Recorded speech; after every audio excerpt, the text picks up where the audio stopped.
সেই বিজেপির একটাই পরিচয়, এই বিজেপি বাংলা বিরোধী। আজকে যদি কেউ বাংলায় কথা বলছে, কিসের এত আপনাদের গায়ে জ্বালা, কেন এত গাত্রদাহ?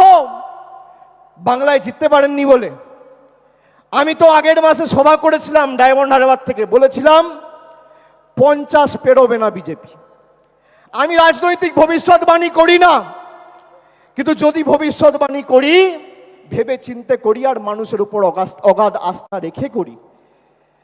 আমি আপনাদের দায়িত্ব নিয়ে বলছি, যেভাবে এরা বাংলার মানুষকে লাঞ্ছিত, নিপীড়িত, অত্যাচারিত, অপমানিত, শোষিত করেছে দিনের পর দিন, খালি নিজের ঔদ্ধত্য, অহংকার আর দম্ভের কারণে যে কটা ছাইপাস আর গুটি কয়েকটা বাংলা বিরোধী পড়ে রয়েছে, তাদেরকে ঝেঁটিয়ে বিদায় দিয়ে আমাদের বঙ্গোপসাগরে ফেলতে হবে।